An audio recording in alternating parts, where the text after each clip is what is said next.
Et moi, pour l'avoir revécu en déshypnose, toute cette période intra-utérine, matricielle, j'ai vraiment ressenti donc l'âme qui rentre dans le corps, vraiment cette sensation de rentrer dans un corps. Et là, déjà, ça a été des cris d'effroi parce que je suis passée d'un espace où c'était gigantesque, où tout était fluide, léger, à une petite boîte. J'ai l'impression d'être dans un petit cercueil, une petite boîte toute fermée. Et ça, c'est votre séance qui vous en permet de ressentir ça. Tout à fait.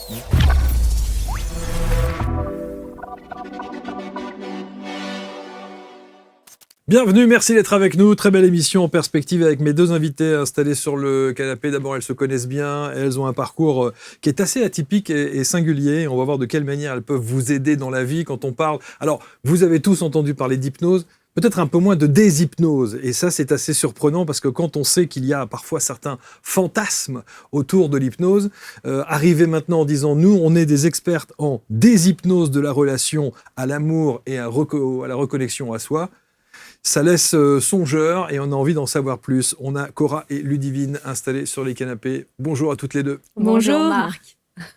Collégial ce bonjour, magnifique. Oui. Merci d'être là, je suis ravi de vous accueillir. On vous a fait descendre de vos montagnes. Tout à fait. Pour arriver à la capitale et je ne vous demande pas où on se sent le mieux. Pour être franche, là-haut. Évidemment, incontestablement. Merci d'être là. J'ai dit en avant-propos, on a parlé de l'hypnose. Vous êtes spécialisé dans la déshypnose. Est-ce que la déshypnose est l'inverse de l'hypnose ? D'une certaine façon, oui. Pour nous, on a découvert, par rapport à toutes les expériences qu'on a pu vivre... On va les voir tout à l'heure. Tout à fait. Qu'on est plutôt en mode hypnotique permanent. L'hypnose, ça nous fait répéter les choses sans qu'on en ait conscience. On fait beaucoup, en final, en inconscient, les choses. Et la déshypnose va nous permettre de relever la conscience, de la réveiller à l'intérieur de nous. Mais quand on sait que certains vont chercher des informations sous hypnose, la déshypnose, si on essaie de suivre le schéma littéraire et littéral, ce serait de ne pas aller chercher l'information ? C'est pas vraiment comme ça que ça fonctionne. C'est pas vraiment comme ça que ça fonctionne, on est bien d'accord. Non, mais je veux dire, si l'hypnose permet d'aller rechercher des informations, la déshypnose évite d'en trouver. La déshypnose va vous rouvrir à votre conscience supérieure. En fait, à l'espace en vous, de vous, qui sait. Donc, en fait, ça va vous rendre autonome dans tous les domaines de votre vie. Ça va vous permettre, en rentrant en déshypnose, si je puis dire ça comme ça, d'avoir accès à toutes les informations dont vous avez besoin, mais qui ne sont pas accessibles jusque-là au mental. Sauf que, Cora, moi je ne comprends pas. La définition, autant elle est explicite et on peut la comprendre, mais tout ce que vous dites là, sous déshypnose, on peut l'avoir en hypnose aussi. Alors en fait, non. Nous, on est spécialisés à la base en hypnose, en hypnose ericksonienne. Et puis, tu as fait en état élargi de conscience. Humaniste. Et voilà. État humaniste. Et en fait, quand vous allez en hypnose, vous allez plutôt faire remonter des programmes. Et nous, l'idée, c'est d'aller sortir qui on est ou l'autre de ces programmes. Parce que c'est comme si, en fait, on réveillait l'autre qui est coincé dans ses programmes d'origine, de l'humain, dans sa structure originelle. Donc, on est sous hypnose sans le savoir, sans en prendre conscience. Et l'idée, c'est, grâce à la déshypnose, d'aller identifier ces programmes, de commencer à les déprogrammer pour aller se reprogrammer. C'est comme si on était un logiciel sur pattes. Alors, ce que vous appelez donc, dans la définition que vous en faites, de la déshypnose intégrative, c'est comme ça que vous l'avez nommé, c'est un processus, vous dites, qui reconnecte le corps, les émotions, la conscience supérieure, la conscience divine, qui libère les mémoires et les schémas répétitifs et qui remet l'amour au centre de tout. Exactement. Parce qu'on sait très bien, et on l'a dit 100 millions de fois sur cette chaîne, c'est bien l'amour qui peut permettre cette avancée, ces améliorations et ce recentrage, comme on dit. Alors, on va surtout voir de quelle manière vous découvrez et vous mettez en place ce protocole. Alors, j'ai déjà évidemment entendu parler de déshypnose. Est-ce que déshypnose intégrative, c'est quelque chose que vous avez créé de toutes pièces ? Oui, tout à fait. En fait, nous, le mot déshypnose, c'est pas quelque chose qu'on a sorti d'un chapeau comme ça. Chapeau mentalisé. Ouais. Si, j'aurais tendance à dire, il est sorti d'un chapeau. Plus. C'est-à-dire, vous verrez quand on reviendra peut-être sur notre parcours, mais à un moment donné, quand on s'est posé pendant 1 an, on a remis en cause tout ce qu'on avait appris, que ce soit en hypnose ou dans toutes les autres formations qu'on a pu avoir. Et on en a fait beaucoup des formations. Voilà. Et donc, quand on s'est posé et qu'on a œuvré et compris beaucoup de choses sur la façon dont on fonctionne, où on a surtout appris à se désaimer, à un moment donné, le mot déshypnose est apparu à nous comme ça. Et on était à l'époque sur le paddle. Sur le paddle, sur le lac. Parce qu'on œuvrait beaucoup sur le lac, on faisait beaucoup de recherches pendant l'été pour justement être déstabilisé, pour ne pas avoir les pieds sur terre, parce que la terre est reliée aussi au mental, donc on a toujours les mêmes informations. Et là, on s'était dit, on va quand même commencer à aller chercher, mais sous une forme plus aléatoire. Et donc, le fait d'être sur un paddle permettait d'être déstabilisé au niveau du mental, au niveau neuronal. Et à un moment donné, sur le paddle, a émergé en plein milieu du lac du Bourget le mot déshypnose. Voilà. Donc, ce n'est pas sorti du mental, et c'est sorti en effet du chapeau, mais de notre intériorité. Et intégrative ? Parce qu'on l'intègre dans notre vie de tous les jours. Ça, si je puis dire, l'avantage le plus important pour nous de la déshypnose, c'est que à partir du moment où vous rentrez dans ce processus et que vous l'intégrez, vous percevez toutes vos croyances, tous vos programmes, toute votre vie, en fait, après, vous apparaît beaucoup plus clair. Et vous savez, OK, pourquoi aujourd'hui je fonctionne comme ça ? Ouais. Et ça apparaît. Pourquoi est-ce que j'ai des schémas répétitifs ? Pourquoi est-ce que ça ne fonctionne pas ? C'est surtout que vous allez les voir tout de suite. C'est ça l'avantage. C'est-à-dire, vous allez vous voir dans une situation, dans un comportement, et tout de suite, c'est comme s'il y allait y avoir, en automatique à l'intérieur de vous, quelque chose qui vous dit, tiens, là, tu es en train de vivre une répétition. Tiens, là, tu es bloqué sur une croyance. Tiens, là, en fait, ça s'intègre dans notre vie de manière automatique. Encore faut-il être conscient qu'on est sous cette forme de schéma répétitif, de blocage, etc. Parce qu'il y a beaucoup de gens, moi je vois, qui viennent chez les thérapeutes, et d'abord qui viennent sans savoir quel est le problème. Donc quand on leur dit, pourquoi est-ce que vous faites ce schéma répétitif ? Ah bon, schéma répétitif, mais de quoi ? Et tout le monde n'a pas conscience de ça, et on peut parfois arriver, se faire aider par un accompagnant de vie, un coach ou un thérapeute, sans savoir précisément. C'est ça qui est intéressant. Il va y avoir plusieurs profils pour nous. On a identifié plusieurs profils d'êtres humains, de personnages. C'est toujours Ludivine qui prend le lead. Hein. Vous avez remarqué ? C'est-à-dire c'est toujours Ludivine qui... C'est vrai, c'est un truc que vous avez mis en place toutes les deux ? Non, on fonctionne beaucoup comme ça. Quand il y en a une qui a... Je suis un peu plus sur la réserve parce qu'elle a ce côté très bavard. D'ailleurs, en même temps, c'est toujours intéressant ce qu'elle dit. Donc je la laisse faire. Je ne vais pas faire le lead pour dire la même chose. D'accord. Je vais compléter quand je trouve ça intelligent à faire. Bon, je vous ai coupé, pardon. Mais alors donc, effectivement, les gens qui viennent vous voir... Voilà, il y a plusieurs profils. Il y a des gens qui vont juste vouloir sortir d'une douleur à leur épaule, même si on sait que derrière, il y a des raisons plus psychologiques ou spirituelles. Ils vont juste vouloir ne plus avoir mal à l'épaule. Et vous aurez beau essayer de leur expliquer que derrière, c'est peut-être lié à l'enfance, à ci, à ça. Il y a des gens, ça va pas les intéresser en fait. Ils sont pas ouverts, ils sont pas prêts. Et il y a des gens qui vont vouloir aller plus loin. En fait, ce qui est important de savoir, c'est de respecter le rythme de chacun. Et nous, on a beaucoup œuvré sur notre côté impuissant. On a très, très envie, et on a été comme ça pendant très longtemps, c'est-à-dire comme un Saint-Bernard, je vais aller les sauver, le côté sauveur très fort. Ouais, eh bien, on peut sauver des gens alors qu'ils n'en ont pas du tout envie. Et ça, c'est irrespectueux au total. Donc, c'est important d'être là au moment où l'autre a besoin. Parce que quand il a besoin, il est motivé, et là, on est prêt. Mais vouloir sauver à tout prix, en fait, il y a aussi des questions à se poser de pourquoi est-ce que nous, on veut absolument sauver l'autre à tout prix. Et quelque part, il y a une problématique de pourquoi est-ce que j'existe et j'ai besoin d'exister en tant que sauveur, en tant que héros. Est-ce que vous avez eu ce syndrome-là, du sauveur ? Mais bien sûr. Oui, bien sûr. Mais à très, très forte dose. Et à très forte dose, j'imagine. Et vous avez au moins l'honnêteté en tant que... Vous vous considérez comme des thérapeutes ? Oui, thérapeute, vous avez coach. l'honnêteté en tant que thérapeute, donc coach, accompagnant de vie, on mettra le terme que l'on veut, de le reconnaître. Il y a beaucoup de gens, beaucoup de thérapeutes qui n'ont pas cette lucidité-là. Et ils se disent non, moi j'ai jamais eu ce syndrome de l'accompagnement du sauveur, plus, comme on dit, mais vous, oui, visiblement. Alors nous, on n'a pas de problème de se remettre en question, mais alors tout le temps. C'est-à-dire que quand il y a l'autre qui va avoir, par exemple, un comportement quel qu'il soit, on va se dire, tiens, en quoi est-ce que ça parle de moi ? Donc en fait, l'autre, pour nous, est tout le temps intéressant, Parce que comme c'est un miroir, ça va nous mettre en... Est-ce que ça me bouge? Est-ce que ça me bouscule à l'intérieur de moi? Est-ce que ça va les faire remonter des peurs? Et lieu de dire « il me saoule, qu'est-ce que c'est pénible d'avoir des gens comme ça en face de moi », c'est en quoi est-ce qu'il parle de moi et en quoi est-ce que je vais pouvoir œuvrer sur moi là-dessus? Est-ce que ça veut dire que ça n'est jamais l'autre le problème? Globalement, Oui.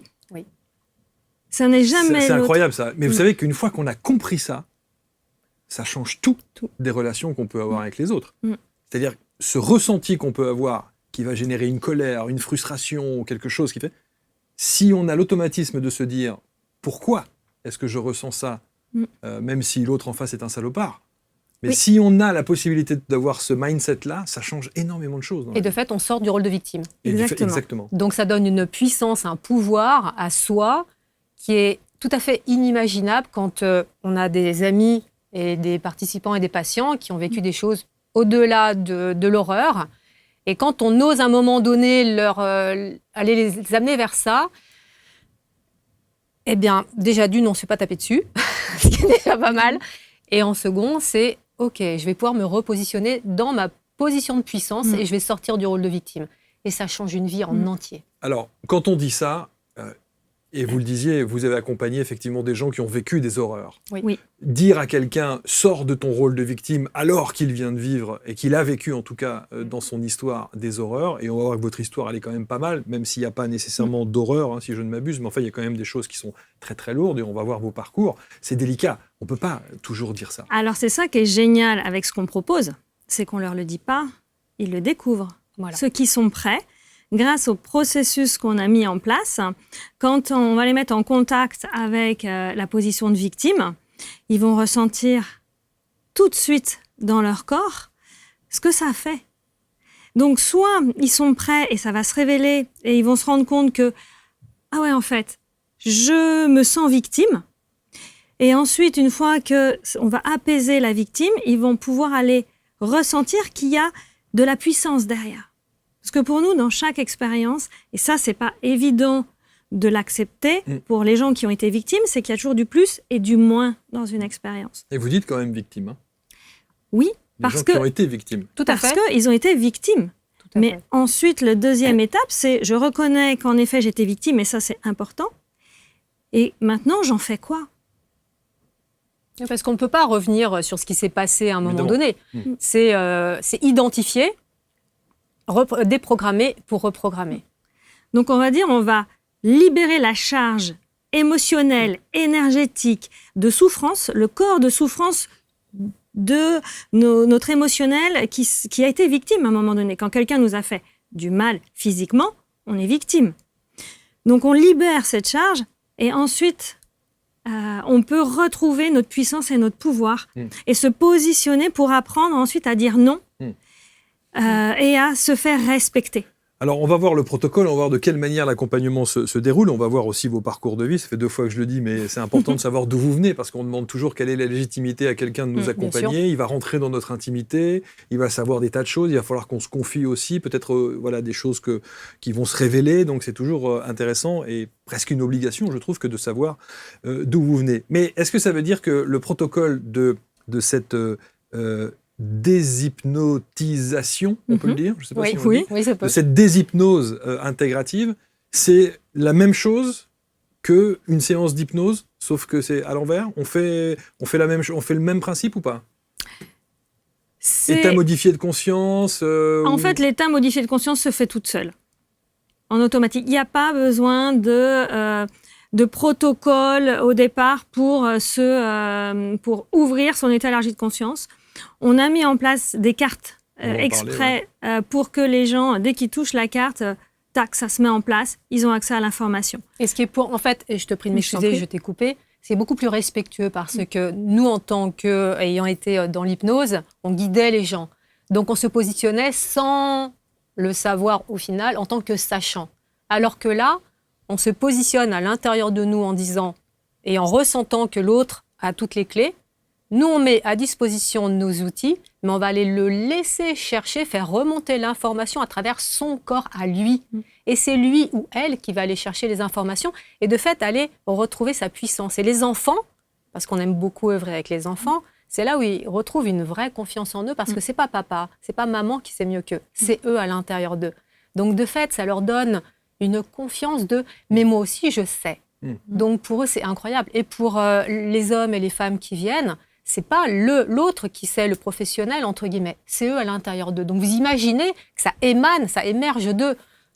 Quoi de plus beau que quand ça émane de vous. Mais ce que je disais, c'était sur le côté pratico-pratique, c'est-à-dire que cette séance, quelqu'un qui vient dans votre cabinet ou à distance, peu importe la manière dont vous allez procéder, il pourrait s'imaginer, ah bah tiens, je vais faire une séance, donc allons-y. Il n'y a pas de guidance, il n'y a pas de choses comme ça. Alors, Si, parce bien que quand sûr. même, on ne va pas le laisser partir dans tous les sens parce qu'il pourrait être très mal interprété comme n'importe quelle personne qui va aller vous accompagner avec. Non, on va aller l'accueillir dans ses profondeurs et on va aller tout le temps aller pousser plus loin. donc vous le guidez. D'une certaine manière. D'une Mais par certaine contre, façon. ce qu'il dit, on ne va pas le remettre en question en lui disant c'est pas bien, c'est pas ça. On va lui dire allez, va un petit peu plus loin. Et qu'est-ce que ça apporte au niveau de ton corps? Et c'est où dans ton corps? Et ça, c'est typiquement une séance d'hypnose. Alors, ça peut le sembler être. Mais en fait, on va aller demander encore plus loin, et encore plus loin, et encore plus loin, pour faire remonter des couches, et des couches, et des couches. Et nous, par rapport à ce qu'on faisait en séance d'hypnose, ça n'a plus rien à voir au final. Absolument pas. Et c'est donc le client qui se révèle. Il se révèle. Il ressent les choses et il les décrit. Mais c'est pour ça que je dis que la frontière entre hypnose et déshypnose, elle est quand même assez elle est fine. ténue. Elle est fine. Elle est fine. Elle est ténue. La différence pour nous fondamentale, c'est que la déshypnose, vous pouvez l'intégrer dans votre vie de tous les jours. C'est ça. C'est-à-dire qu'on peut mettre en place des petits rituels et des situations, des protocoles. C'est ça. En fait, nous, on a le process tel qu'on l'a développé, c'est pour rendre les gens autonomes.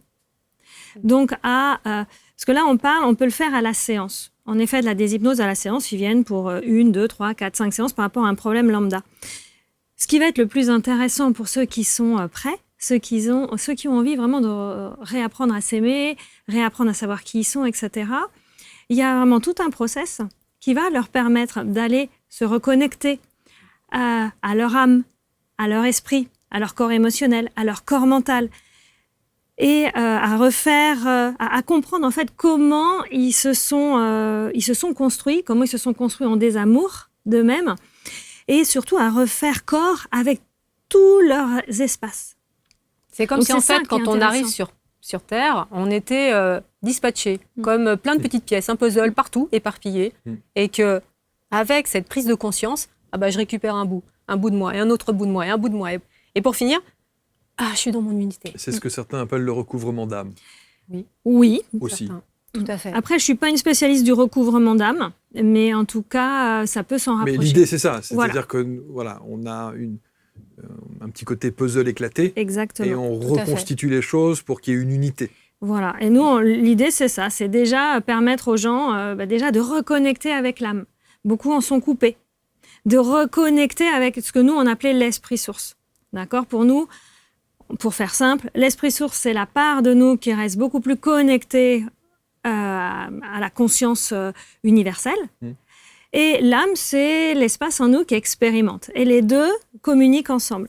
Sauf que ce qu'on a identifié dans le processus qu'on a mis en place au niveau de la déshypnose, c'est que souvent les gens, ils n'ont ni conscience qu'ils ont une âme, ni conscience qu'ils peuvent communiquer avec leur esprit source, avec le grand univers.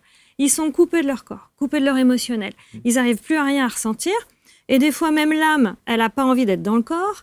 L'âme, elle a du mal à vivre les émotions, etc., etc. Donc, pour nous, le process idéal, c'est de faire en sorte que toutes ces parts-là, déjà, soient en paix. Et qu'elles puissent communiquer. Voilà. En tout cas, pardon, allez-y. Oui. Non, je vous en prie. Et dans un deuxième temps, on va s'occuper de l'histoire personnelle. Mais j'aurais tendance à dire que ce qui est génial, c'est de pouvoir d'abord se réunifier. Et ensuite, on va dans l'histoire personnelle. En tout cas, c'est quelque chose qui se vit dans le corps. Oui. Ah oui. Pour nous, l'instrument principal, c'est le corps. C'est pour ça que vous dites ne croyez pas, expérimenter. Donc c'est vraiment quelque chose qui se vit physiquement. C'est comme si on était des spécialistes de la réincorporation. Nous, on fait ça tous les matins parce qu'a priori, dans ce qu'on a pu voir, et je vais surtout parler de moi, j'ai l'impression de ne pas être beaucoup allée dans mon corps depuis que je suis née. Je suis souvent arrivée et repartie très souvent. Donc, à un moment donné, ça m'a dit, mais en fait, tu fais plein de choses dans ta vie. Pour quelle raison est-ce que tu les fais? Et en fait, c'était pour visiblement incorporer mon corps le matin, parce que j'en avais pas du tout, apparemment, l'élan. Donc, on pourrait être des facilitatrices de réincorporation de la journée pour être bien présent, bien dans le moment présent, et pouvoir aller comprendre qu'est-ce qui nous est arrivé, qu'est-ce qui fait qu'on a créé des programmes comme ça, qu'est-ce que fait qu'on veut plus de ces programmes et qu'on veut aller créer autre chose. Et toujours, la base pour nous, c'est l'amour, en fait. Ça veut dire que vos puzzles respectifs sont reconstitués? Nos puzzles respectifs, il y a plein d'énormes morceaux. On le voit beaucoup mieux. On voit beaucoup mieux notre image. C'est comme si, voilà. Par contre, c'est tous les jours après. Bien sûr. Donc, il y a des espaces peut-être qui sont reconstitués, mais encore un peu flous.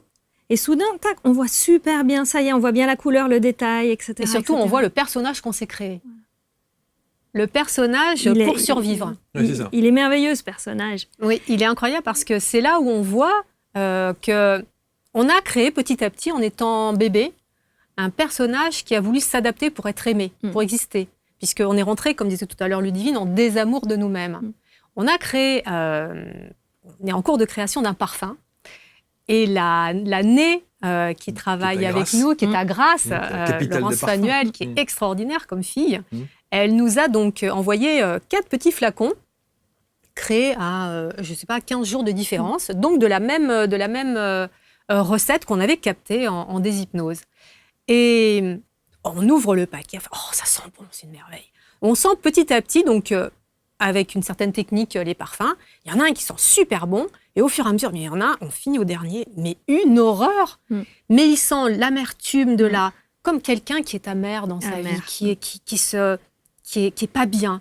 Et on s'est dit, mais en fait, on a capté l'arrivée de l'enfant, quand il arrive sur Terre, tout plein d'amour, tout heureux de vivre, d'une pureté absolue.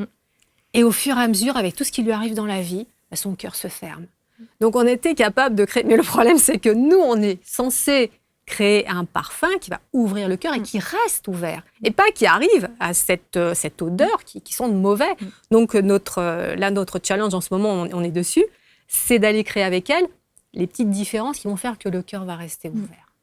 Parce qu'il y a des gens qui sont olfactifs et d'autres qui sont visuels, auditifs, kinesthésiques. Donc, le tout ensemble peut permettre aussi d'aller rester connecté à soi, avec le cœur ouvert. Et c'est un vrai challenge par rapport à cette société, d'avoir le cœur ouvert en permanence. Et la symbolique était très chouette, quoi, parce que c'est le même parfum qui a vieilli dans le temps. Et mais c'est ça, il n'est pas composé de quelque chose de différent. C'est exactement le même parfum. À 15 jours d'affilée. Et donc, en symbolique, c'est ce qu'on vit, quand on arrive beaucoup plus plein d'amour, etc. Puis au fur et à mesure, l'amertume, le cœur se ferme, la conscience se ferme, tout se ferme. Et puis on est en pilote automatique, sous hypnose de ce personnage, en fait, complète. Alors on va voir, évidemment, je le dis maintenant, vos parcours de vie. Ce qui est assez incroyable, c'est qu'avant de vous connaître, toutes les deux, vous avez des parcours de vie qui ont des points communs incroyables. Oui. Étonnant. Alors Ludivine, d'abord, on a l'impression que, aussi bien Cora que Ludivine, dès votre naissance, déjà, les cartes sont mal données. Mal données c'est-à-dire que vous avez une arrivée à la naissance, donc, par définition, qui est compliquée. Tout à fait. Vous arrivez par le siège, etc. Et vous dites, d'ailleurs, que le siège, c'est la symbolique de du non-désir d'incarnation. Du non-désir d'incarnation. En fait, la façon dont vous venez au monde donne beaucoup d'informations sur aussi la façon dont vous allez vivre votre vie plus tard. Ça va faire bondir tous les obstétriciens ou tous les pédiatres qui vont dire non, c'est simplement, j'allais dire, mécanique ou biologique, le bébé est mal positionné, il arrive en siège, point barre. Pour autant, il y en a quand même certains qui sont ouverts d'esprit à ça. D'accord, ok. Et moi, pour l'avoir revécu en déshypnose, toute cette période intra-utérine, matricielle, j'ai vraiment ressenti donc l'âme qui rentre dans le corps, vraiment cette sensation de rentrer dans un corps. Et là, déjà, ça a été des cris d'effroi parce que je suis passée d'un espace où c'était gigantesque, où tout était fluide, léger, à une petite boîte. J'ai l'impression d'être dans un petit cercueil, quoi, une petite boîte toute fermée. Et ça, c'est votre séance qui vous Séance en déshypnose. permet de ressentir ça. Tout à fait. Et on le vit dans le corps, donc on le ressent. Donc c'est ça qui est super intéressant. Et donc, et là, panique à bord, et j'ai revu toute l'histoire transgénérationnelle de ma famille, puis plein d'autres, les émotions, les sensations, etc. Et là, je me suis entendue et vue crier en me disant non, je viens pas, je remonte. Et physiquement, je remonte, puisque on est par le siège, ça veut dire qu'on pousse par le haut, on pousse pas la tête en bas, quoi. Mais c'est là où il y a un paradoxe. Moi, j'entends toujours dire que nous sommes effectivement des êtres de lumière venus sur Terre pour vivre une incarnation et une expérience de vie. Ça veut donc dire qu'on l'a choisi. Tout à fait. Donc vous avez choisi Exactement. le corps qui va vous accueillir. Tout à fait. Et je me souviens très bien que, parce que j'ai vécu toutes les étapes, qu'au début, c'est oui, j'y vais, bien sûr. L'étape où j'oublie, j'ai vraiment ressenti, c'est comme si je passais dans un voile et j'oubliais, je commençais à oublier pourquoi je suis descendue. Et la seule chose qu'il me restait, c'était, ça fait mal, c'est douloureux, c'est compliqué, je vais pas y arriver, je veux repartir. Comme si là, une prise de conscience. Sauf que, j'aurais tendance à dire que mon chemin n'était pas de repartir, donc je suis quand même sortie. Avec des aléas. 6 mois plus tard, vous faites une pneumonie, c'est ça? Une pneumonie virale, oui, j'ai Virale. failli mourir. Je suis partie un peu plus d'une semaine à l'hôpital. Et mes parents, voilà, ils l'ont su par les médecins plus tard qu'ils ne pensaient pas que j'aurais passé la nuit, quoi. Alors ça, justement, quand on analyse ça, ça veut dire quoi? Autant le siège, vous l'avez décrit en disant refus d'incarnation. OK, la maladie qui arrive à 6 mois où vous frôlez la mort, comment vous pouvez... Ça veut dire quoi? Alors là, j'ai pas été plus creuser cet espace-là. Je l'ai revécu par rapport ensuite. J'ai revécu ces moments de vie-là, plus en termes de sensations et de me dire oui, en effet, c'est douloureux, mais j'ai senti cette info, c'est non, tu restes. Donc je sais pas si à l'époque j'ai fait une sortie de corps, peut-être qu'il y a eu. Là, j'ai le voile de l'oubli et j'ai pas eu. En tout cas, c'est pas remonté. Bon, en tout cas, Caro, alors vous aussi, hein? Cora, pardon. Je ne sais pas pourquoi je dis Caro, c'est Cora. Naissance compliquée, césarienne d'urgence. Oui. Hein, allons-y. Sortie de corps. Oh ben oui. Moi, j'ai passé mon temps à faire tout en urgence, en permanence. Apparemment, j'ai un programme Scorpion très fort. C'est je meurs, je revis, je meurs, je revis. Le tout 4 fois. Donc oui, chez moi, c'était très fort. Et pour autant, je me suis visualisée quand je suis partie en 2010 au Canada faire mes études en PNL. J'ai bien visualisé mon arrivée, mon incarnation. Youpi, j'y vais à fond, hyper guerrière. Et bien, pour autant, à chaque fois, c'était ah non, mais je repars. Mais ça veut dire que l'âme se trompe? Non. Elle fait des choix. Elle fait des choix d'oubli. Et c'est ça qui est tout à fait bizarre. C'est mais pourquoi est-ce qu'on oublie en fait? Et il y a des gens qui ont plus de facilité à ne pas oublier, qui se remémorisent facilement. Ce qui s'est passé avant. Moi, j'ai des axes de mémoire qui sont... je ne comprends pas pourquoi est-ce que je ne passe pas à travers les murs. Mais alors, pour moi, c'est incompréhensible. Je ne comprends jamais l'âge. Mais jamais. Je ne sais jamais l'âge de mes proches. Je sais juste celui de mon fils qui me le rappelle tout le temps. Mais c'est quelque chose, pour moi, qui est tout à fait incompréhensible. Donc, j'ai des mémoires d'autres choses, d'ailleurs. Et pour autant, sur d'autres éléments, je ne comprends pas pourquoi est-ce que j'ai dû m'attirer des situations aussi difficiles, mais j'ai compris à peu près pourquoi. Bon, mais c'est là où moi, il y a un truc dans mon logiciel qui m'échappe toujours, c'est de dire que si l'âme choisit de s'incarner, il y a le mot choisi, donc elle a bien choisi qui, où, quand, comment. Tout à fait. Si c'est ça le concept. Tout à fait. À partir de ce moment-là, ça veut dire que si elle se rend compte sur place que c'est pas l'idéal, c'est pas ce qu'elle voulait, c'est pas ce qu'elle imaginait, c'est pas ce qu'elle imaginait ou c'est pas ce qu'elle pensait et qu'elle souhaite repartir, ça veut donc dire qu'elle s'est trompée. Non. Alors non. Ça veut dire que il est fort probable que, moi en tout cas, je vais parler pour moi.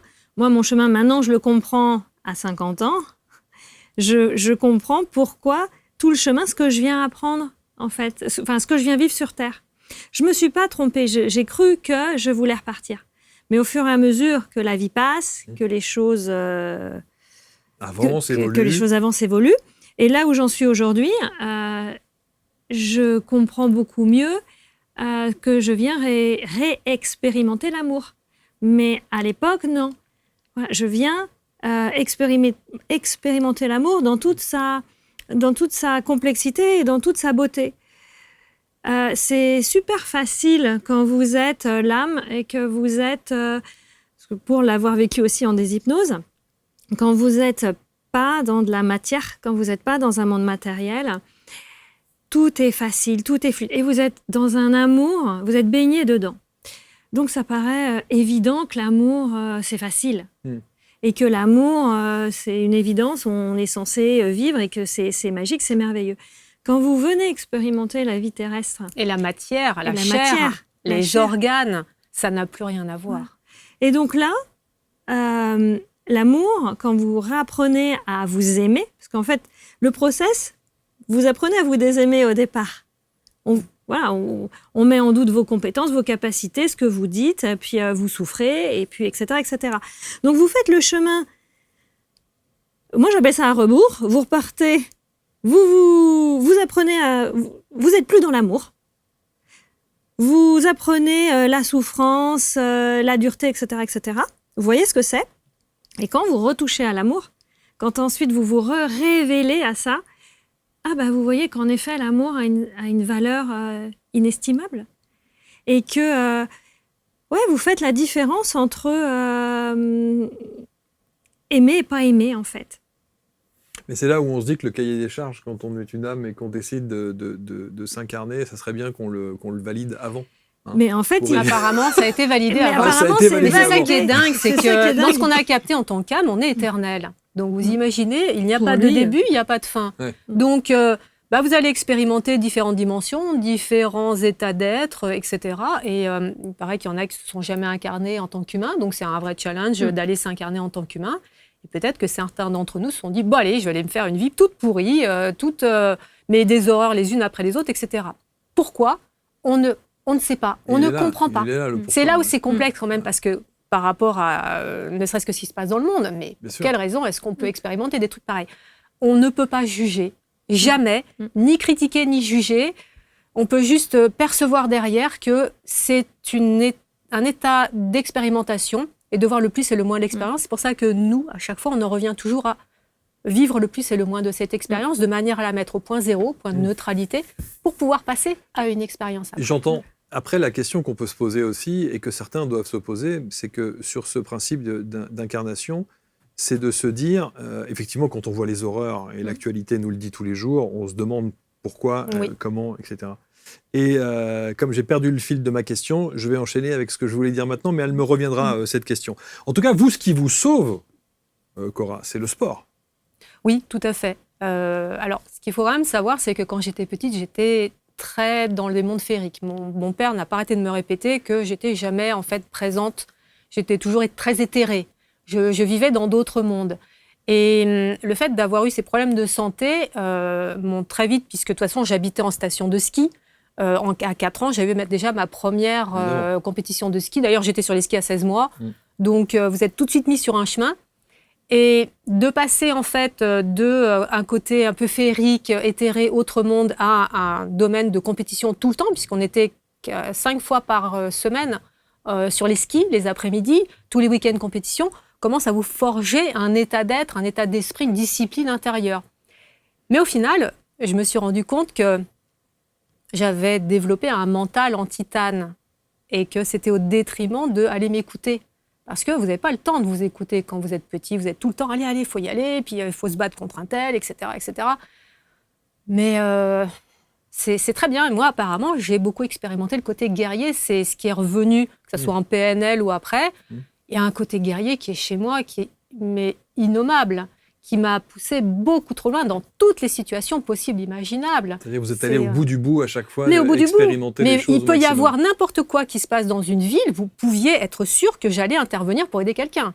C'est version pompier, je croyais que je faisais 1m95, alors que je ne fais pas 1m85, mais je peux développer une force qui est tout à fait phénoménale.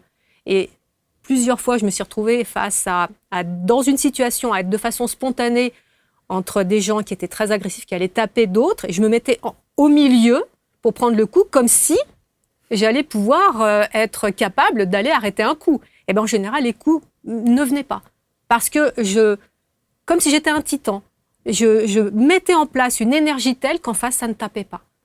Et c'est là où ça a été très étrange, c'est dans la protection, jamais dans l'agression. Et à un moment donné, ça m'a dit, mais va aller regarder ça parce que arrête d'aller te mettre dans des situations arrête d'attirer des situations qui sont aussi extrêmes, aussi dures. Donc vous avez construit un schéma répétitif ? Oui, bien sûr. Bien sûr. Mon personnage, il était formidable. Un beau personnage de guerrière. D'ailleurs, ma dernière maison dans laquelle j'ai emménagé, heureusement c'est en location, elle s'appelle quand même l'Amazone. Et ce n'était pas prévu. Donc quand j'ai vu le nom de la maison, je me suis dit non, c'est désespérant. J'ai vraiment quelque chose à œuvrer là-dessus. Donc c'est hors de question. Et je suis en train de lâcher ce côté guerrier. Donc séance de déshypnose.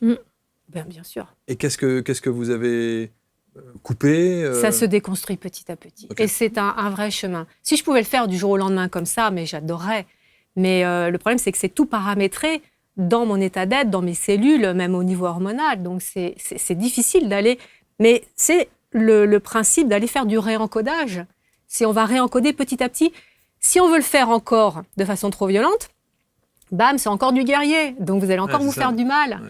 Donc, c'est pour ça que j'aime beaucoup œuvrer avec les sportifs de haut niveau parce que ce sont des gens qui vont loin, beaucoup trop loin. Et je ne peux que les comprendre. Mais Ludivine, elle était dans le secteur de l'ingénierie.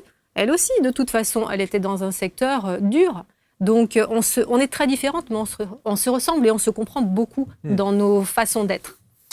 Alors vous, Ludivine, vous dites d'ailleurs que toutes ces situations entre la maladie quand vous êtes petite, votre arrivée qui visiblement est compliquée, tout ça vous a coupé de votre corps, de vos émotions, de vos ressentis, avec certains blocages. Et vous parlez d'un manque d'amour, de manque de cohérence, manque de solidarité. Oui. Vous avez vécu tout ça ? Oui, toute petite. Pour moi, ce qui était le plus important, de ce que je me souviens, j'ai les souvenirs des 3 ans. Et moi, la seule chose qui m'intéressait, c'était l'amour. C'était avoir un amoureux, rencontrer l'homme de ma vie, que j'ai rencontré à 3 ans à l'époque, j'avais un amoureux. Et puis, les amitiés, les câlins, l'amour, la bienveillance. Tout ce que vous n'aviez pas, en fait. Tout ce que vous n'étiez pas censé avoir, pour le coup. En fait, j'avais quand même des amis, etc. Mais je ne comprenais pas pourquoi c'était pas la priorité pour tout le monde. C'est-à-dire, je ne comprenais pas pourquoi, par exemple, on me dit « je t'aime bien » ou « je t'aime » et puis on te tape. Je ne comprenais pas une amie qui te faisait comme si elle te mettait un coup de râteau dans le dos en disant « oui, mais t'es quand même mon ami ». Tout ça, pour moi, c'était quelque chose, je dis « mais je ne comprends pas comment les gens fonctionnent. Quand t'aimes, tu as envie de faire du bien aux autres, tu as envie de protéger les autres, tu as envie d'aider, tu as envie... Voilà. » Et je voyais que les gens ne fonctionnaient pas comme ça.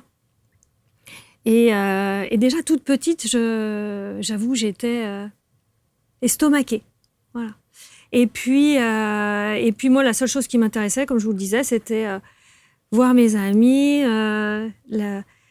avoir un petit ami dès toute petite. Et puis, l'école, tout ça, moi, rien à foutre, rien à faire. Mais alors, les études, les trucs, je ne voyais pas l'intérêt. Puisque pour moi, c'était un foyer, oui. C'était surtout la relation. Ouais.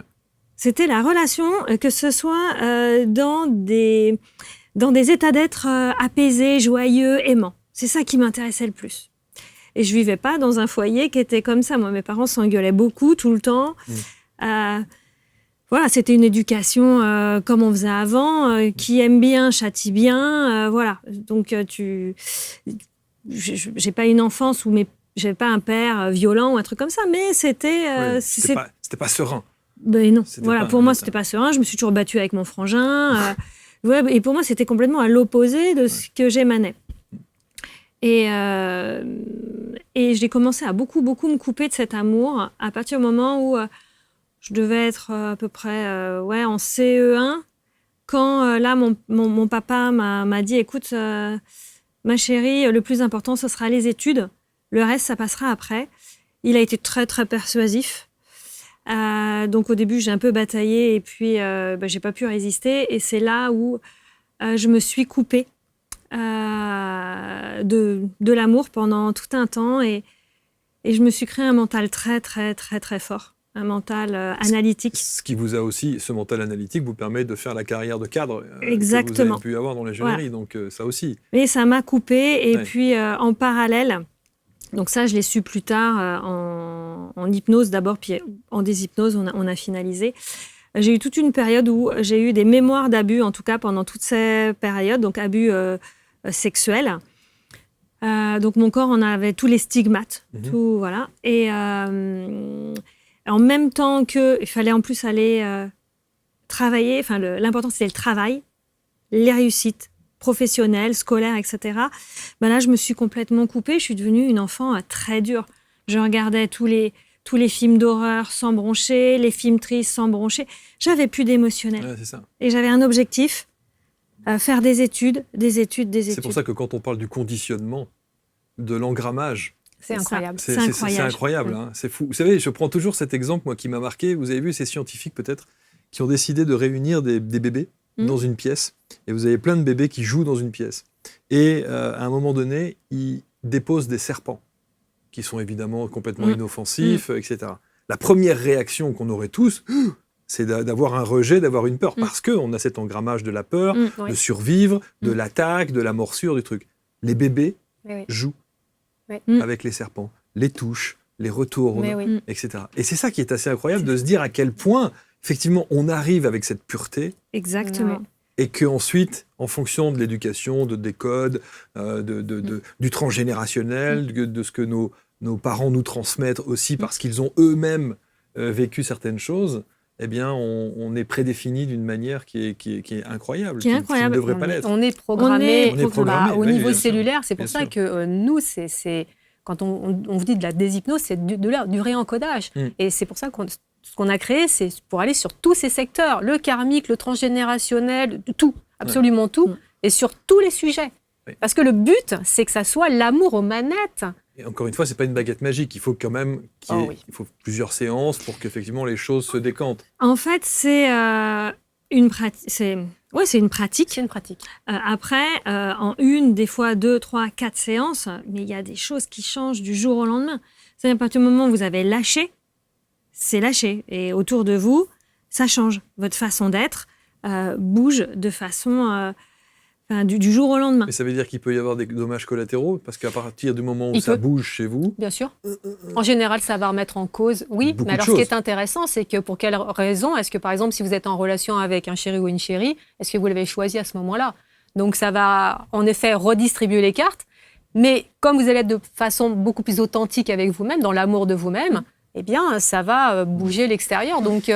Ça peut faire des dégâts et aussi des bienfaits collatéraux parce que quand vous commencez à vous respecter, en général, vous commencez à avoir des relations beaucoup plus respectueuses avec les autres. Mais c'est peut-être aussi ce qui incite les gens à être toujours un peu, pas réfractaires, mais peut-être à marcher un peu à reculons en se disant si j'y vais, j'ai peur du résultat. Certes, je vais être aligné sans doute avec ce que je suis profondément intrinsèquement. En revanche, j'ai peut-être peur de devoir assumer les conséquences de cet alignement. Tout à fait. Et en même temps, et je te prie de m'excuser, je te coupe, c'est la deuxième chose auquel ils vont penser. La première, c'est est-ce que j'ai véritablement envie de changer, en fait. C'est le personnage que j'ai, quelque part, il a aussi peut-être des côtés positifs. Et c'est quand ils en peuvent plus, des fois, j'ai eu une participante qui est venue me voir, ça faisait 1 an qu'elle devait revenir. Et elle vient me voir en me disant « J'ai eu un cancer du sein, on m'a enlevé un sein. » Et sur quoi est-ce qu'elle tombe lors des cartes? Sur le féminin. Et elle se met à pleurer. Donc des fois, c'est un peu tard, mais en même temps, il n'est jamais trop tard puisque c'est chacun à son rythme. Elle n'était pas prête 1 an avant. Elle était prête 1 an après, mais avec un sein en moins. Donc, jusqu'où est-ce qu'on s'emmène? Moi, j'ai été la première à m'emmener très, très, très, très loin.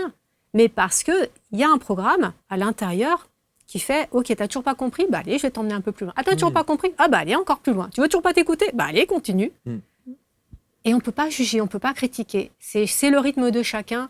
Donc, mais c'est là où, tout à l'heure, on parlait du positionnement de la victime. C'est ça. C'est parfois plus agréable et plus confortable bien sûr, d'être une victime. Mais c'est très compliqué pour nous d'accompagner des gens qui sont en position victime parce que en gros, quand ils sont en position victime et qu'ils nous disent « oui, c'est la faute de l'autre », on ne peut rien faire pour eux. On leur dit, tant que vous aurez ce genre de réponse, on va être tout à fait honnête, on ne peut rien faire pour vous du tout. C'est quand vous allez me dire, là, je suis dans une position victime, ça commence à faire assez, j'aimerais bien bouger ça, là, ok.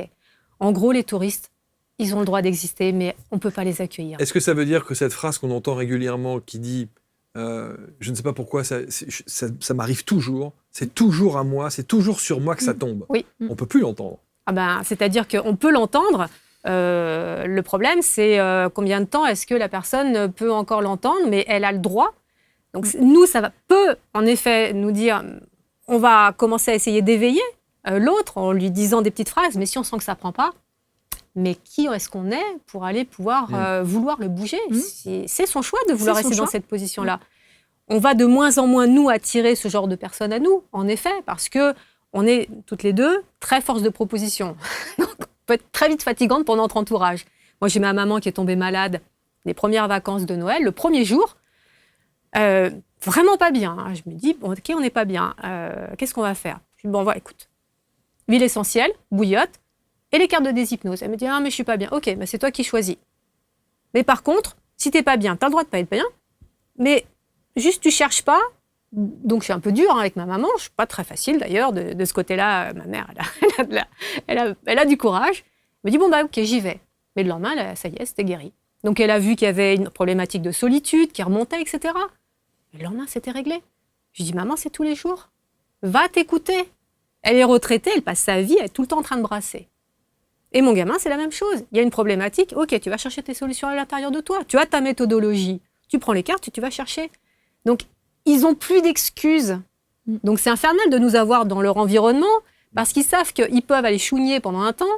Mais en fait, on va leur dire, ok, d'accord, tu as 5 minutes pour parler, je t'écoute, mais après, tu vas chercher tes solutions. Mais ça veut dire qu'à chaque fois qu'une émotion vous traverse, vous mettez en place un protocole de déshypnose? Ben non. Non, c'est quand ça devient... une émotion inconfortable, j'entends. Hein. Ben non, on a le droit. De toute façon, mon chat, il meurt. Je vais pas aller faire de la déshypnose. Je suis triste, c'est normal. Par contre, si je suis en train de me rouler par terre en disant que c'est la fin de ma vie, etc., là, peut-être, je vais peut-être aller regarder qu'est-ce qui se passe pour que je me mette dans cet état-là. Vous voyez ce que je veux dire? C'est une question d'échelle. Oui, de dosage. De dosage. Ouais. Les émotions, c'est la base de votre être humain. C'est comme ça qu'il apprend. Pour autant, vous n'avez pas le mode d'emploi de ces émotions. Ce que nous, on fait toujours attention, c'est l'émotion, si elle est trop haute ou trop basse, c'est-à-dire je suis trop youpi tralala ou je suis vraiment trop down, c'est que là, ça vient toucher un espace en nous, une blessure. D'accord? Même quand c'est trop haut. Nous, on est juste vigilante aujourd'hui quand on est surexcité, où on dit « Ah, c'est trop génial, c'est super, super. » C'est trop. C'est trop. On a une amie, elle est partie au Canada, ça faisait 7 fois qu'elle y était allée, elle rêvait d'y vivre, elle est partie au mois de juin, on lui a dit « Fais gaffe, wow, génial, je vais partir de 15 jours, excitée, surexcitée, etc. » On dit « Mets-toi au point zéro, va chercher le plus et le moins de l'expérience. » Elle ne l'a pas fait, elle est voir les vacances. Elle a plus pas bien aimé que bien aimé, parce qu'elle était partie sur quelque chose de tellement haut, avec comme ça va être mieux là-bas, parce qu'en France c'est pas bien, j'y suis pas bien, je suis pas heureuse. Là-bas je vais être heureuse. Bah oui, bah non en fait, non c'est ici, et elle en a pris conscience après. Donc c'est juste prendre conscience que quand c'est des échelles, comme disait Ludivine, beaucoup trop haut, ou beaucoup trop bas, okay, va chercher à l'intérieur de toi parce que tu as les ressources et les solutions à l'intérieur de toi. Va aller chercher pour que tu apprennes à être bien en justesse avec tes émotions. C'est pour ça que parfois je me dis le boulot d'incarnation d'une âme, c'est quand même épuisant. C'est épuisant. Ah non, mais c'est vrai. Ah, mais c'est épuisant. Si on est en permanence au besoin de réajuster les choses, c'est chiant, quoi. Je veux dire. Par contre, c'est un apprentissage qui est fascinant. Parce que vous commencez à rentrer, quand vous êtes en train d'enlever vos programmes, de pouvoir vous reprogrammer et que vous voyez tous les champs de possibles qui commencent à s'ouvrir à vous. C'est magnifique. Voilà, par contre, ça devient super sympa. Quand vous commencez à voir vos programmes, vos trucs, et vous dites « Ah, bah tiens, mais ça, en fait, je peux arrêter d'y croire. » Oui. Si j'arrête de croire à ça, alors évidemment, c'est pas par la tête. On arrête de croire, c'est intérieur, ça s'arrête intérieurement. Eh ben, ça y est, ça m'ouvre enfin des portes. Et c'est là où c'est là où ça devient intéressant de vivre. C'est-à-dire, vous n'êtes plus en train de reproduire des histoires du passé et vous êtes juste en train de dire « Ah, bah alors, si ça, j'arrête, j'ai tout ça qui est possible devant moi. Je pouvais pas les voir avant, j'étais hypnotisée. Ouais, c'est comme s'il y avait Maintenant que je des suis portes. Déshypnotisée, je vois un angle de vue à 361, on aime beaucoup 361 degrés, c'est-à-dire je vois plein d'autres champs possibles, et même le 1 degré supplémentaire, c'est des choses que jusque-là, je pouvais même pas capter avec mon mental. Et c'est ça qui est génial. À partir du moment où vous avez commencé à intégrer ça, mis ça en place dans votre quotidien, mais ça change votre vie. Vous revenez aux manettes, beaucoup plus aux manettes. Vous restez guidé par ce que l'âme a décidé quand même de vivre, d'accord ? Et qu'on n'a pas toujours bien conscience, mais au moins, vous êtes conscient, vous voyez, et vous vous ouvrez, et vous pouvez bouger beaucoup de choses dans votre vie. Beaucoup de choses. Et suivre, en fait, comme un flux d'une source qui nous fait vivre des choses. Et vous suivez ce flux, mais en confiance, en conscience. Ouais. Et quand il vous arrive une crasse, c'est OK, d'accord. Bah, c'est la façon dont je vais le vivre à l'intérieur qui va faire que soit ça va être de pire en pire, soit ça va être « Ah, OK, d'accord. Ah, bah, c'est comme ça. Allez, je me pose, je mets au point zéro. Ah, bah, ça s'ouvre. Et hop, je peux passer à une autre expérience. Et je commence à créer. Je lutte plus contre le courant. Et c'est pour ça qu'on a créé différents outils pour permettre d'identifier au plus vite nos programmes, les déprogrammer pour se reprogrammer et après pouvoir aller commencer à ouvrir un nouveau champ de possibles, mais tout le temps avec le cœur, avec l'amour aux commandes. Et ça fait une différence qui est notable parce que vous êtes beaucoup plus en paix à l'intérieur, beaucoup plus... vous émanez quelque chose de beaucoup plus calme, serein et plus dans l'amour de l'autre. Alors, on va voir évidemment les outils que vous préconisez, notamment les cartes, parce que c'est quand même la base. Il y a des tas de choses qui se déroulent au travers de ces deux supports-là. Mais il y a un truc que je voulais... Parce que quand vous parlez effectivement de ces situations parfois qui nous heurtent et qui nous impactent, quand ça n'est que de l'émotionnel, on peut se dire qu'effectivement l'état victimaire est un peu facile et souvent confortable. Le deuil. C'est magnifique, le deuil. C'est magnifique. Je vais vous dire pourquoi je vous parle du deuil. À l'heure où on enregistre l'émission, là, j'ai été bouleversé comme des millions de gens sur la planète avec ce qui s'est passé. Et vous qui êtes en montagne, bien sûr. Vous avez entendu parler évidemment de la Suisse et de ces enfants, enfin ces ados, bien sûr, qui sont décédés dans des conditions épouvantables. Le deuil. Tout à fait.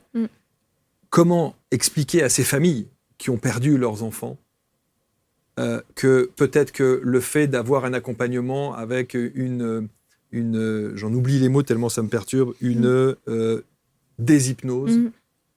Ah bah à ce moment-là, vous ne pouvez pas leur dire que c'est magnifique, parce que vous allez de toute façon être tout à fait incompris et ça sera incompréhensible de toute façon.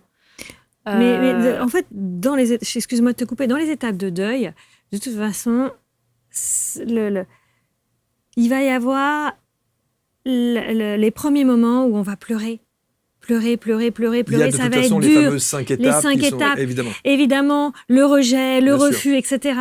Ça se vit. C'est incontournable. Ouais. C'est après, dans un deuxième temps, qu'on peut juste, dans un deuxième temps, qu'est-ce que j'en fais de cette expérience que je viens de vivre ? On arrive toujours à la même chose. Qu'est-ce que j'en fais ? Je peux rester dans une colère à vie. Mais cette colère, qu'est-ce qui va se passer ? Elle va vous bouffer de l'intérieur. Et vous créez après, en effet, des cancers, etc. Des choses comme ça. Et ça se comprend. Et là-dessus, on est sans jugement. Il y a des gens qui vont rester dans une colère, dans une injustice, etc. Et c'est OK. Ceux qui veulent, par contre, sortir de cet état-là, c'est-à-dire ils se disent, bon, il est peut-être que je peux passer à autre chose. Là, le deuil, l'expérience qu'ils ont vécue va pouvoir changer de sens, se modifier. Vous voyez ce que je veux dire ? Ça va ouvrir un nouveau champ de possibles et de connexion de vous à vous et de vous à l'autre parce que, en fait, dans tous ce qu'on dit quand on a accès à d'autres états de dimension et autres, en fait, l'autre n'est pas loin, il est juste à côté et on n'arrive pas à le capter quand on est dans cette normalité de désolation, dans cette colère, etc. Et peut-être qu'à aucun moment, on s'est dit, mais l'autre, peut-être qu'il a fait ce choix. Mais comment ce choix-là, de mourir sous cette forme-là ? Mais c'est tout à fait innommable. De notre point de vue d'humain, oui, c'est innommable. C'est innommable. Parce que nous, on s'est posé beaucoup de fois la question, comment ça se fait que l'âme vient expérimenter des choses comme ça, de mourir dans des conditions. Nous, on perdrait nos enfants, mais on deviendrait au début chèvre. Mais combien de temps est-ce qu'on vivrait sous cette forme-là ? Nous, on s'est posé la question. Comment est-ce qu'à un moment donné, on vivrait au niveau de notre âme ? Mais comme on a accès, qu'on arrive à communiquer avec d'autres espaces-temps, on ne le voit pas de la même manière, en fait. En fait, ce qui est important, c'est quand on vit des drames comme ça, il y a deux choses. Il y a les gens qui pensent qu'il y a quelque chose après la mort. Oui. Et ces gens-là vont pouvoir rebondir beaucoup plus vite. Parce qu'ils vont comprendre que l'autre, il est mort. OK. Il vit peut-être sa meilleure vie dans d'autres espaces-temps, etc. Et il comprend très vite que ce qu'il va devoir gérer, c'est ses émotions humaines. Le manque, la douleur physique, c'est tout ça. L'absence. Voilà. Ceux qui ne sont pas du tout dans ça, dans cette vision, et qui pensent que quand t'es mort, pour eux, c'est beaucoup, beaucoup, beaucoup, beaucoup plus difficile. Et ces gens-là vont avoir beaucoup plus de mal à intégrer. Bien sûr. Et, je fais un « et », pour autant, il y en a plein, ça va être l'occasion pour eux. Ils vont essayer de chercher, comprendre, trouver. Ils vont peut-être aller voir un médium, ils vont peut-être aller voir... Vous voyez ce que je veux dire ? Et une nouvelle démarche spirituelle, d'aller rencontrer, de s'ouvrir à d'autres espaces, va peut-être pouvoir émerger. Donc en fait, il y a plein de champs de possibles. C'est la façon dont vous le vivez qui fait la différence, en fait. Parce qu'on ne peut que dire c'est injuste, c'est horrible. C'est horrible. Jusqu'à ce qu'on en fait. Puisqu'il y a la conséquence, mais qu'est-ce qu'on en fait ? Et qu'est-ce qu'on fait maintenant ? Qu'est-ce qu'on fait maintenant ? Comment est-ce qu'on vit maintenant ? Il y a des gens pour qui ça va les réveiller en se disant « Punaise, mais la vie, elle est courte. Peut-être que là, je suis passée à côté de ma vie. Peut-être que... » En fait, c'est pour ça que je dis chaque accident de la vie, il va y avoir peut-être un réveil ou nous faire sombrer. Et à chaque fois, comme des millions de personnes qui ont vu ces images et qui ont suivi cette actualité, c'est toujours terrible. Et évidemment, il y a d'autres situations qui le sont. C'est très créatif. Cette planète, elle est très créative. Pour ça, on a toujours du mal à se poser là-dedans, de compréhension. Nous, tout ce qui nous permet d'avancer, c'est oui et en même temps. On a des capacités de sortir de nos corps de souffrance pour aller ouvrir l'amour. À l'amour. Et c'est ça, en fait, qui nous guide, qui nous fait tous les jours aller œuvrer là-dessus et avancer. Deux jeux qui sont là, les jeux de transformation et de libération, le jeu de la relation à l'amour. Ça veut dire que le protocole de déshypnose, pour qu'on puisse le pratiquer à la maison, en dehors de votre approche, on le fait avec les cartes. Oui. Les cartes, c'est un support. C'est un support. Voilà. Après, ceux qui sont déjà... très, très avancés dans l'utilisation d'outils, etc. Ils peuvent l'utiliser tel quel, mais nous, ce qu'on préconise, c'est d'abord de faire des séances pour bien comprendre en fait, le processus. Donc, comment est-ce qu'on pratique ? Comment est-ce qu'on pratique ? Eh bien, les gens arrivent, par exemple, ils nous exposent leurs problématiques. Nous, on va les guider vers poser une intention positive. Puisque l'idée, c'est quand même que ça soit quand même très clair. Et de garder ça comme fil conducteur. Et d'aller tirer, donc on a des cartes de connexion, et d'étirer des cartes comme ça à l'aveugle. Nous, on ne fonctionne qu'au début à l'aveugle. C'est ces jeux-là, non ? Oui, ce sont ces jeux-là. Voilà, tout à fait. Ouais. On va d'abord aller sur le jeu des transformations et des libérations, puisque c'est celui qui reconnecte à vos différentes parts, le moi, l'émotionnel, le corps, etc., les parts subtiles. Et ensuite, quand vous êtes bien reconnecté à toutes vos parts, tout votre puzzle, c'est d'aller vous ouvrir à la relation à l'amour. Donc, vous allez voir si vous êtes coincé dans des rôles de victime, de bourreau, si vous avez des blessures de rejet, d'abandon, etc.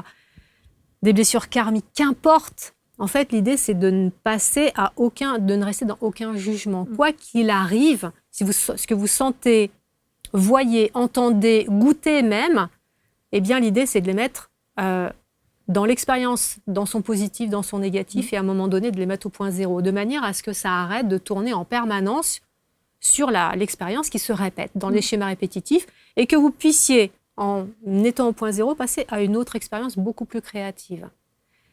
Et l'idée, c'est que vous puissiez créer votre vie avec tout le temps la base, l'amour, au centre de votre vie.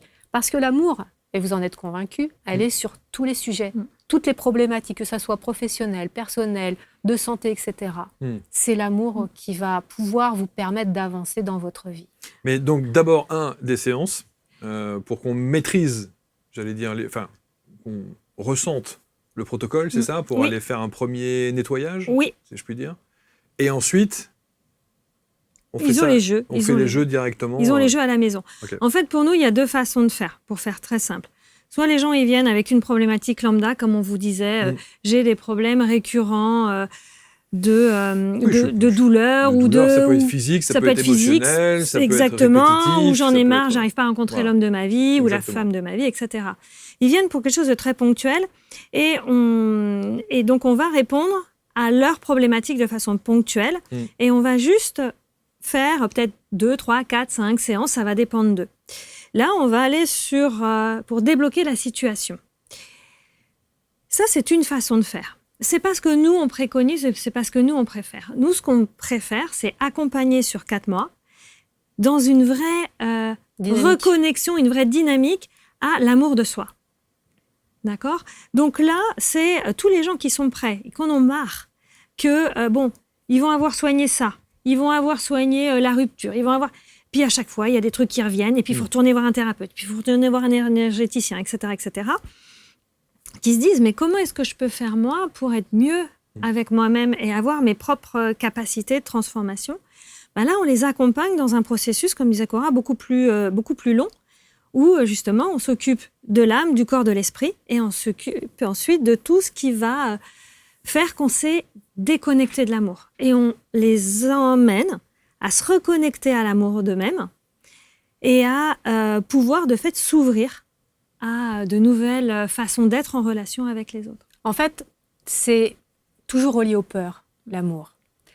Nous, on a fait un autre choix que celui, puisqu'on peut rentrer, par exemple, dans les gens et quand ils se connectent, et vous avez vécu ça, aller leur enlever, par exemple, une peur de base, qu'ils aillent on va aller à l'origine de... Pour autant, nous, ce qu'on a capté, et c'est notre chemin qu'on assume, on va pouvoir aider des gens qui n'y arrivent pas.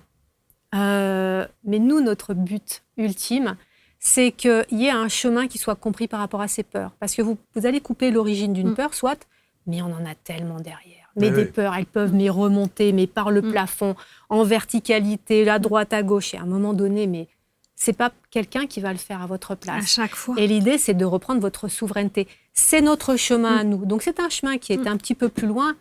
Mais quel plaisir de pouvoir se dire, c'est moi aux commandes maintenant. C'est plus mon personnage, c'est moi. Et j'ai plus peur d'avoir peur, j'ai plus peur d'avoir mal. C'est ça, en fait, la différence.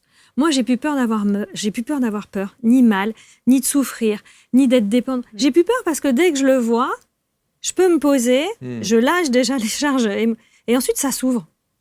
Et c'est ça, on sort de la peur. Et on reprend le contrôle de nos vies. La maîtrise. On la crée. Et on la crée. La maîtrise. On va vous mettre autour de la vidéo tous les liens pour d'abord rentrer en contact avec Cora et Ludivine. On vous met les liens aussi pour les 2 jeux. Le deuxième, ça y est, il est dispo ? Et il est en cours de fabrication. Et il y a le 3e qui est en cours d'expérimentation parce que c'est le réencodage de l'ADN, donc ça va encore plus loin. Par contre, c'est la base, même si c'est un réencodage de l'ADN, la base, c'est l'amour, de toute façon. L'amour, toujours l'amour. Merci beaucoup à toutes les 2. Merci beaucoup, Marc. Repartez dans vos montagnes comme Heidi. Et c'est ça. C'est exactement ça. Oui. Voilà. Profitez bien, vous êtes bien là-haut, comme on dit, aussi bien au sens propre qu'au sens figuré. En effet. Je vois très bien. Merci infiniment. Merci. C'était passionnant de vous entendre et merci pour ce réconfort que vous apportez. Et juste un mot, le parfum, et donc ils arrivent quand le parfum ? Quand on aura stabilisé pour qu'il arrête d'être amer. Au bout d'un moment. Au bout d'un moment. Il faut qu'il reste aussi pur que le bébé qui puisse se permettre. Et il y a d'autres parfums qui vont arriver derrière. Magnifique. Merci à toutes les 2. Merci à tous. Vous partagez bien entendu, vous commentez avec bienveillance et on se retrouve très vite pour une prochaine rencontre. Merci à tous.